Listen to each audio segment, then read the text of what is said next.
오늘 이 아침에 우리에게 주시는 하나님의 말씀은 고린도후서 13장 13절 한 절 말씀입니다. 같이 읽겠습니다. 주 예수 그리스도의 은혜와 하나님의 사랑과 성령의 교통하심이 너희 무리와 함께 있을지어다. 아멘.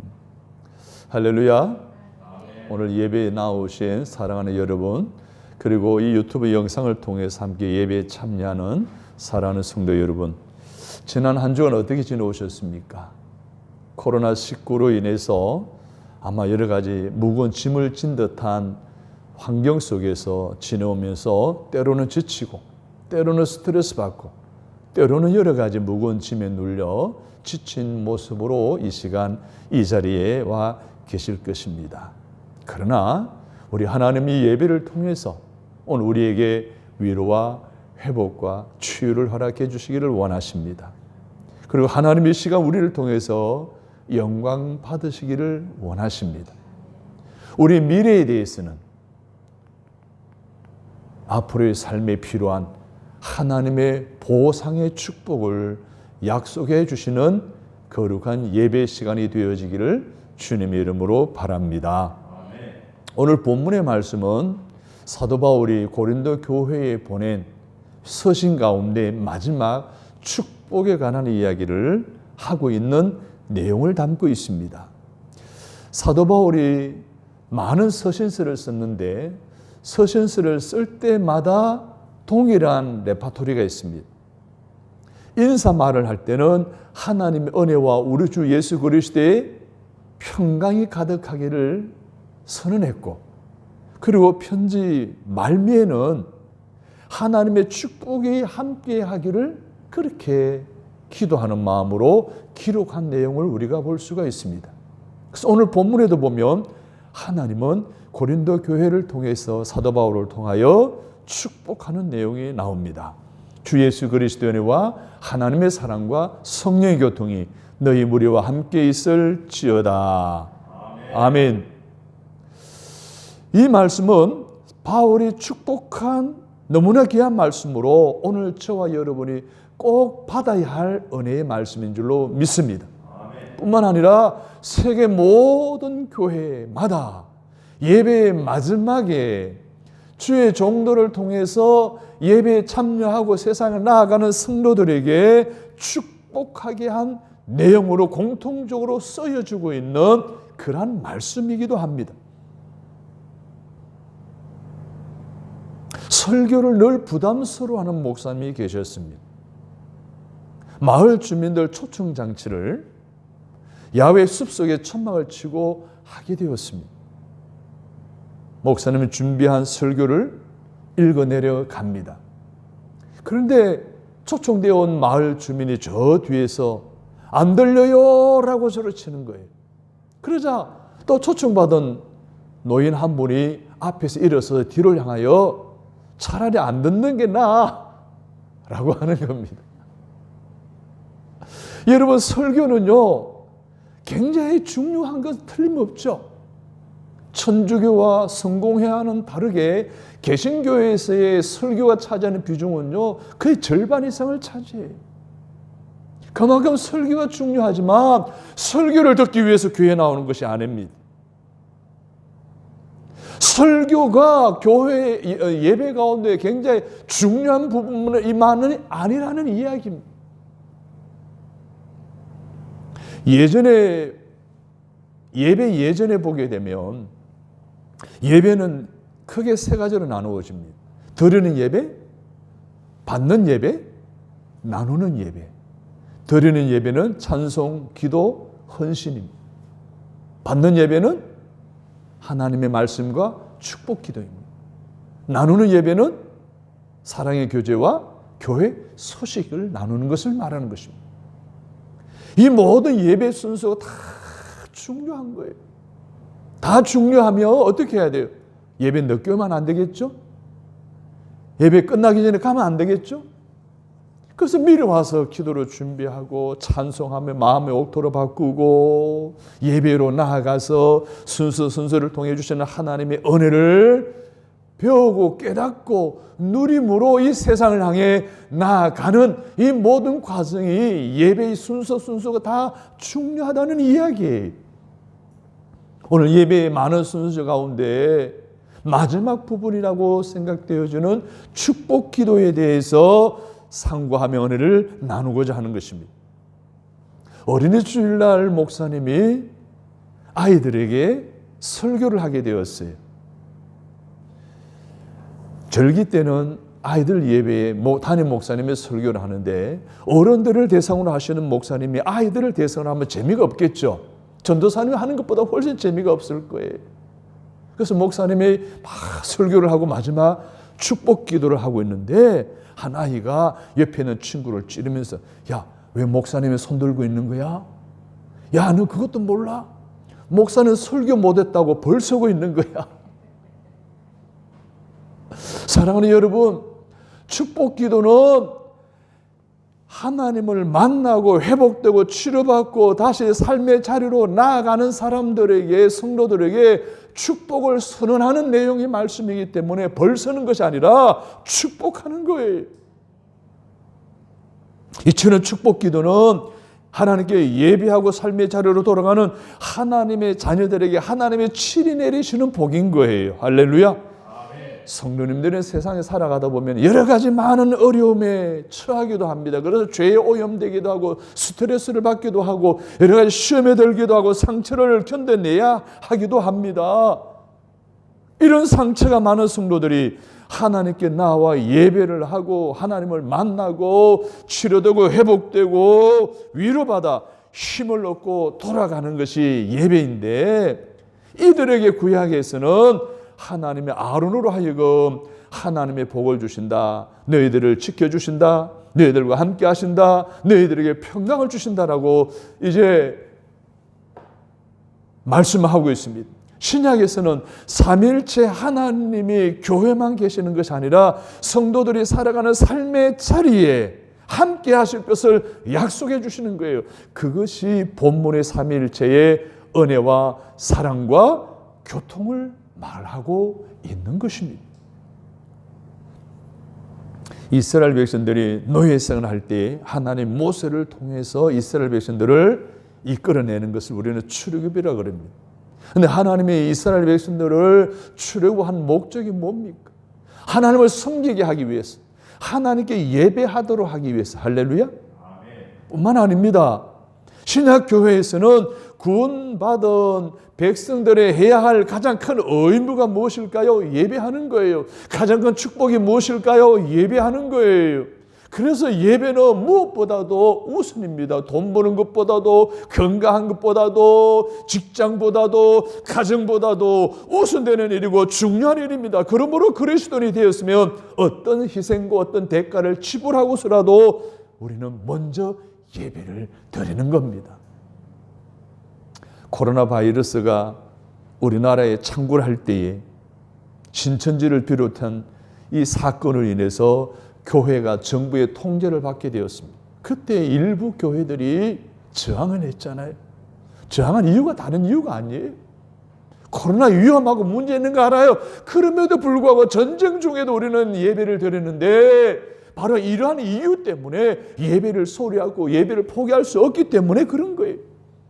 사랑하는 성도 여러분, 그리스도인들이 예배하고 하나님을 떠나 세상을 향하여 갈 때에 하나님은 천국 가는 날까지 세상에서 우리가 승리하도록 복을 주시는데 그것이 바로 축복 기도인 줄로 믿으시기를 바랍니다. 아멘. 그래서 오늘 제목을 뭐라고요? 축복 기도로 한 거예요. 그만큼 중요하다는 거예요. 오늘 본문 한 번 더 읽겠습니다. 시작. 주 예수 그리스도의 은혜와 하나님의 사랑과 성령의 교통하심이 너희 무리와 함께 있을지어다. 아멘. 예배하고 세상으로 나아가는 성도들에게 주시는 첫 번째 복이 뭡니까? 우리 주 예수 그리스도의 뭐예요? 은혜예요. 사랑하는 여러분, 구약에서 은혜로 번역이 되어진 하나님이란 말이나 헤세드란 말은 오직 하나님만이 주실 수 있는 호의나 은총을 말하는 거예요. 하나님 헤세드는 사람이 줄 수 있는 것이 아니라는 거예요. 이게 은혜예요. 신약에서는 카리스나 카리소마이라고 하는데 이것은 하나님께서 받을 자격이 없는 인간에게 주시는 선물이 바로 은혜예요. 그럼 이 말은 무슨 말입니까? 성경에서 말하는 은혜는 뭡니까? 인간이 받을 자격이 없는데도 불구하고 하나님이 주시는 것, 선물을 은혜라고 말하는 거예요. 한국교회 성도들이 가장 선호하는 찬양이 두 가지 있습니다. 301장에 지금까지 지내온 것, 이 찬양이. 그 두 번째로는 305장이에요. 나 같은 죄인 살리신 어메이징 그레이스죠. 근데 특이한 것은 이 두 찬양이 은혜에 대한 주제를 가지고 있어요. 어메이징 그레이스 같은 경우는 존 뉴턴이라고 하는 노예 상인이 세파에서 하나님을 만나 회개하고 하나님의 거룩한 자녀가 되었습니다. 노예 상인 자기가 죽을 수밖에 없는, 저주받을 수밖에 없는 인생인데 나를 하나님 만나 주셔서 예수를 믿게 하고 구원받은 백성으로 빛 가운데로 인도해 주신 것이 너무 감격해서 노래한 것이 바로 어메이징 그레이스의 가사 내용이에요.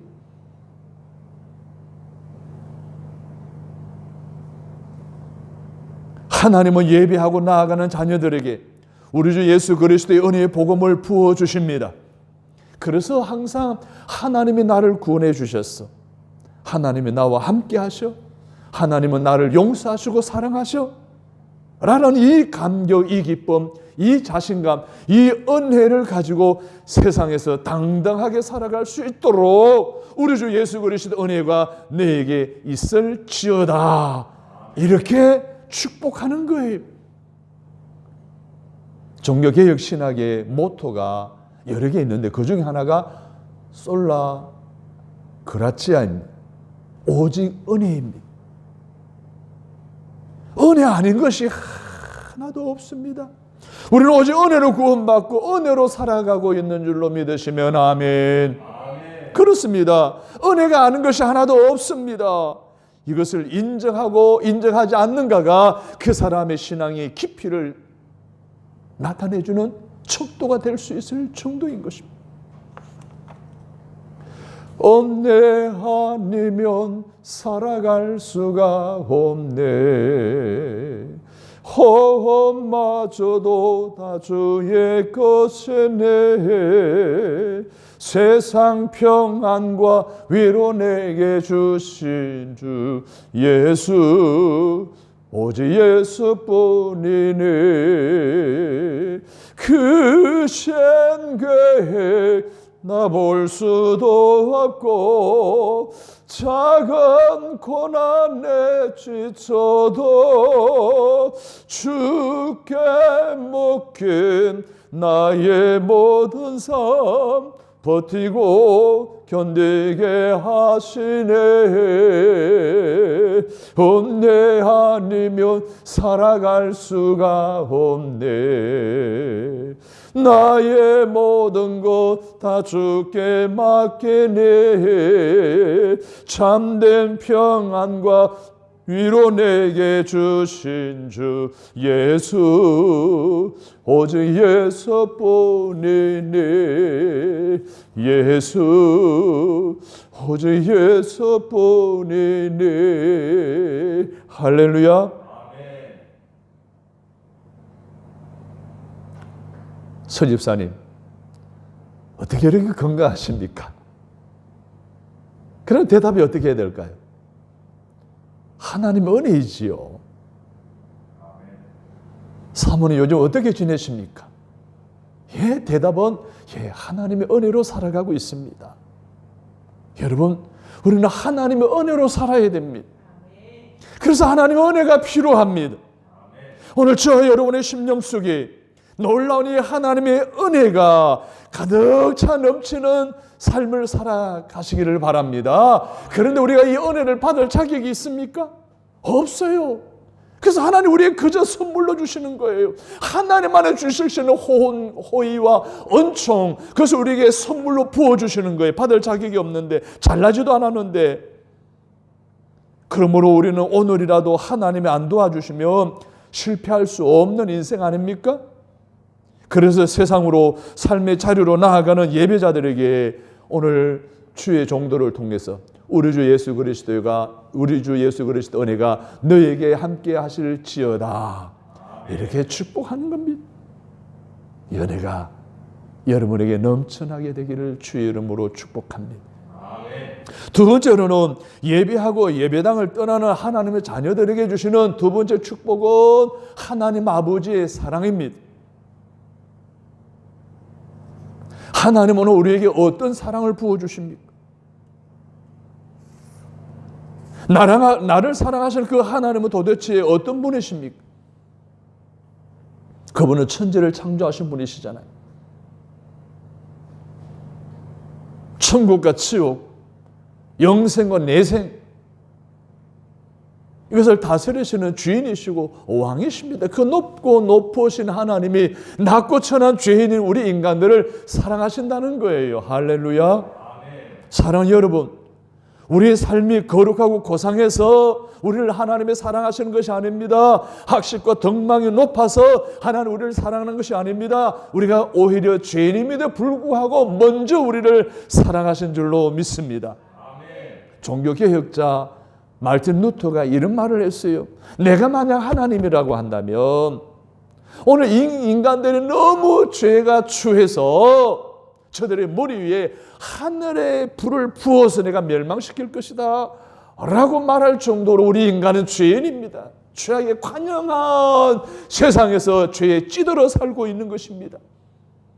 이런 죄 많은 인간을 하나님은 사랑하십니다. 할렐루야.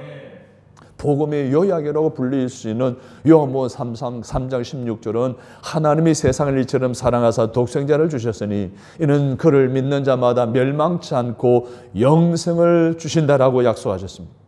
하나님 우리에게 주신 것이 무엇이라고요? 우리 주 예수 그리스도라고 했습니다. 독생자라고 했습니다. 하나님 우리에게 주신 것이 여러분 포르쉐나 페라리 같은 자동차가 아니에요. 100kg짜리 다이아 반지가 아니에요. 수십억짜리 아파트가 아니에요. 우리 주 예수 그리스도 당신 아들 예수 그리스도를 우리에게 보내주신 줄로 믿습니다. 그분이 내 죄를 지고 죽으셔서 나는 구원받은 줄로 믿으시면 아멘. 자, 그렇다고 한다면 오늘 저와 여러분의 구원이 얼마짜리일까요? 예수님이라는 목숨을 주시고 오늘 우리를 살리셨으면 우리는 예수짜리 인생인 줄로 믿습니다. 예수짜리 인생이 오늘 은혜 받고 세상을 향해 나아갑니다. 삶의 자리로 나아갑니다. 그들에게 내가 너와 하늘 날아갈 때까지 함께 하실 것이다 라고 하는 놀라운 하나님 아버지의 이 사랑이 오늘 우리에게 선포되어질 때 마음껏 받으시고 누리시고 그렇게 하나님의 아버지의 사랑 속에 살아가시는 저와 여러분이 되시기를 주님의 이름으로 축원합니다. 아멘. 세 번째로는요, 예배자들에게 주시는 약속 중 마지막 세 번째 축복이 바로 성령님의 교통입니다. 여러분, 교통이 뭐예요? 우리 일상생활 속에 많이 접하잖아요. 교통순경 만나죠? 교통정리신호등 하죠? 이게 교통이죠. 여러분, 이 교통이 얼마나 발달되어 있습니까? 우주여행 시대에, 무인 운전 시대에, 요즘은요, 웬만한 거리에는 하루 만에 가요. 아니면 하루 만에 다녀올 수도 있어요. 세계 지구촌에. 우리나라 미국이 12시간 좀 넘게 차이가 나요. LA하고. 예배 드리고 비행기 타고 가면 또다시 미국 가서 예배 드릴 수가 있어요. 자, 이렇게 교통이 발달한 시대에 교통이 문제가 생기면 어떻게 대혼란이 일어나겠죠. 원자재가 유통이 끝나버려요. 공장에 다 문을 닫아요. 대실업이 일어납니다. 생산지의 모든 생산 농산물이 다 썩어 없어져요. 전기가 공급 안 될 거예요. 직장이 문을 닫을 거예요. 대혼란이 일어나는 거예요. 여러분, 이것이 성령의 교통이에요. 이게 교통이란 말이에요. 여러분, 성령의 교통에 대혼란이 일어나면 어떻게 될 것 같아요? 모든 게 다 차단되는 거예요. 하나님의 은혜가 차단되어져요. 우리의 기도는 하나님께 가지 못하고 부딪혀 다시 되돌아와요. 영적인 지옥이 아니겠어요? 모든 은사가 중단되어집니다. 기쁨과 감사 사라지고 마는 거예요. 우리가 성경을 읽어도 마치 죽은 문자처럼 아무런 감동이 없을 거예요. 예배는 인간들의 침묵이 되고 말 거예요. 침묵이 되고 말 거예요. 이게 여러분 생적이 아니고 무엇이겠습니까? 영적인. 그래도 성령의 교통이 없다라고 생각하면 이거 심각한 거예요. 근데 여기 교통은 헬라어로서 코이노니아인데 이 코이노니아는 교제와 사귐이라고 하는 의미가 있어요. 성령님과의 교제예요. 성령 안에서 성도들과의 교제를 의미하는 거예요. 이런 거예요. 성령의 마음이 우리의 마음에 부어지고 우리의 마음이 성령님께 전달되어지는 교통을 말하는 거예요. 내가 누군가를 위해 기도할 때 그 기도가 그에게 이루어지는 것을 우리는 교통이라고 하는 거예요. 내 기쁨이 다른 사람의 기쁨이 되고 남의 슬픔이 나의 슬픔이 되는 것을 우리는 교통이라고 하는 거예요. 그래서 성령의 교통이라고 하는 것이 교회 안에 꼭 필요한 거예요. 혹시 여러분 가운데 예배에 대한 찬양에 대한 기도에 대한 목마름이 있습니까? 누군가를 사랑하고 용서할 수 있는 힘이 있습니까? 하나님을 섬기고 교회를 섬기는 헌신과 열정이 있습니까? 한 영혼을 사랑하는 그 뜨거운 마음으로 전도의 열정이 있습니까? 그렇다면 바로 여러분의 심령 속에 성령의 교통이 있는 거예요. 그런데 만약에 그것이 없다면 오늘 우리 안에 성령의 교통이 없는 거예요. 사랑하는 여러분의 마음속에 성령님과 교통을 통해서 예배가 거려워지고 찬송이 거려워지고 기도가 거려워지고 하나님을 향한 헌신과 교회를 향한 섬김이 뜨고 차고 넘치고 영혼을 향한 갈급한 심령을 갖게 되는 은혜가 있게 되기를 주의 이름으로 축원합니다. 두 번째, 이 코이노니아는 동업, 사업을 할 때 함께 동업한다 그러잖아요. 협력한다 그러잖아요. 그런 의미가 있어요. 오늘날 생활신앙이 무력해진 이유가 무엇입니까? 오늘날 교회가 대사회적으로 무기력한 이유가 무엇입니까? 성령님과 동업이 깨어졌기 때문입니다. 오늘 교회 사역이 왜 아무런 성령님과의 관계나 참여가 없이 맺지 못하고 있습니까? 그러므로 오늘 우리의 삶 속에 이러한 심각한 영적인 교통이 끊어진 이 부분을 우리가 인정한다면 성령의 교통이 다시 우리 안에 회복되어지기를 위해 성령님을 환영하시기를 바랍니다. 성령님을 의지하시기를 바랍니다.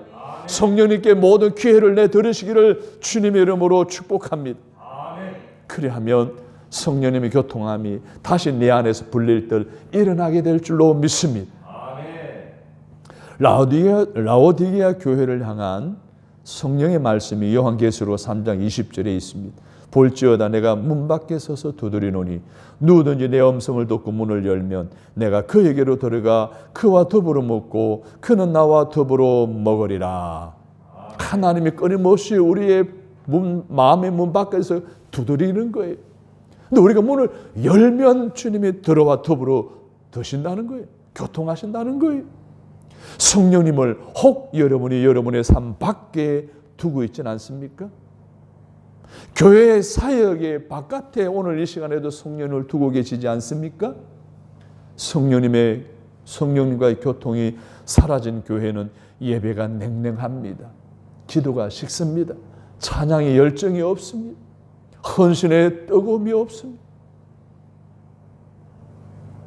이런 이런 교회를 향한 하나님의 말씀을 들어보십시오. 요한계시록 3장 16절에 네가 이같이 미지근하여 뜨겁지도 아니하고 차지도 아니하니 내 입에서 너를 토하여 내리라. 여러분, 성령님의 교통이 없으면 결국 우리 버림받을 수밖에 없다는 거예요. 사랑하는 성도 여러분, 예배하고 지금 세상으로 나아가는 여러분들에게 하나님은 약속하십니다. 성령님이 너와 함께 동행할 것이다. 성령님이 너와 함께 하실 것이다. 성령님이 언제나 내 곁에 있을 것이다. 그러므로 너는 그분과 교통하라. 그분과 동업하라. 그리하면 그분이 너의 도움이 될 것이다. 할렐루야. 사랑하는 성도 여러분, 우리 주 예수 그리스도의 은혜와 하나님 아버지의 사랑과 성령님의 교통하심이 오늘 예배를 드리는 여러분과 예배를 드리고 세상을 향해가는 여러분의 삶 가운데 함께 하셔서 날마다 하나님이 지켜주시고 은혜 주시고 평강 주시는 하나님의 축복의 주인공으로 살아가게 되기를 주님의 이름으로 축원합니다. 아멘. 하나님 아버지, 우리 주 예수 그리스도의 은혜와 하나님 아버지의 사랑과 성령님의 교통하심이 오늘 우리에게 얼마나 필요한가 하는 것을 말씀을 통해서 배우고 깨달을 수 있도록 은혜 주시니 감사합니다. 하나님의 은혜 가운데 살아가는 저희들 되게 하여 주옵소서. 하나님의 사랑을 날마다 채우고 흘러보내는 삶이 되게 하여 주옵소서. 성령님과의 교통을 통해서 날마다 예배에 신앙생활에 열정이 살아나게 하여 주시고 날마다 하나님의 큰 뜻 이루어 드리기에 부족함이 없는 믿음의 삶이 되게 하여 주옵소서. 그래서 하나님이 지켜주시고 은혜를 부어주시고 평강 주시는 축복 속에 날마다 감사하며 찬양하며 간증하며 살도록 이끌어 주옵소서. 예수님의 이름으로 축복하오며 기도드립니다. 아멘.